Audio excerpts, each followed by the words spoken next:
Once upon a time, information was scarce, so we made decisions based on the advice of experts, using them as North Stars for insights.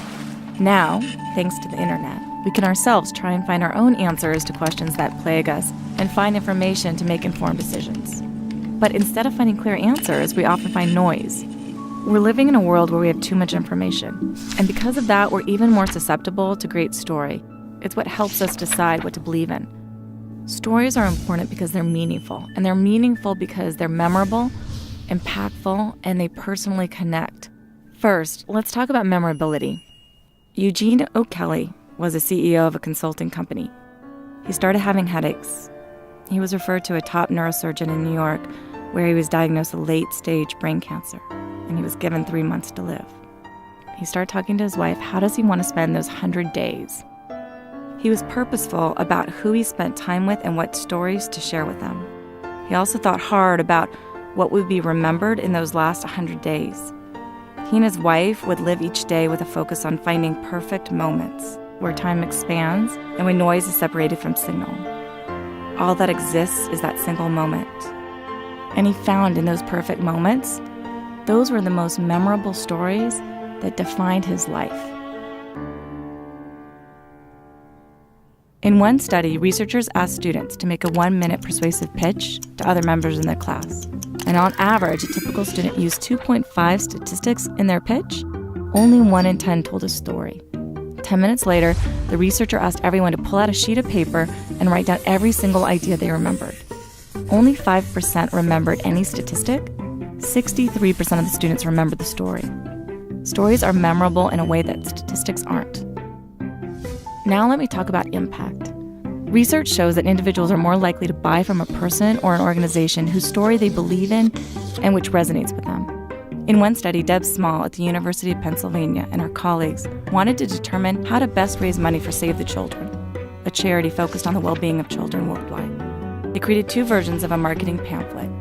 The first version featured statistics about the magnitude of problems facing children in Africa. The second version also featured those statistics, but in addition provided information about Rokia, a 7-year-old girl from Mali, who faced the threat of severe hunger. The subjects were given $5 as compensation for the study, and before leaving, the researchers asked if they wanted to donate any money to the cause. The individuals in the story condition gave nearly twice as much money as those in the statistics condition. We used to think it was our rational brain that makes decisions. Now we know it's emotion driving decisions, and we rationalize the decision afterwards. Finally, I want to talk about personal connection. Research shows that if we present statistics to an audience, a certain part of the brain called the Broca's and Wernicke's area gets activated. So the language processing part of the brain is activated and we can understand but not feel. When a story is shared, the audience feels the story. Our whole brain is activated and meaning is extracted. The meaning of the story comes from the personal connection the audience feels when they're listening to the story. And when a story is well told, they're able to feel connected not just to the story, but to the storyteller. When most of us think of advocating for ideas, we go to statistics, we go to convincing arguments, facts, and figures. But studies show that if we share a story, people are more likely to remember the message, be persuaded by it, feel personally connected to it.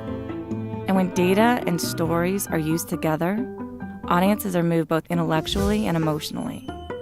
For lasting effect, you need to persuade the rational brain, but also resonate with the emotional brain.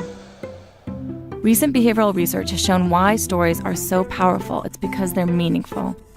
Those who tell the best stories will become the best leaders. If we consider the simple question, what is the story, or why am I doing this, we may find we make very different choices of how we spend our time.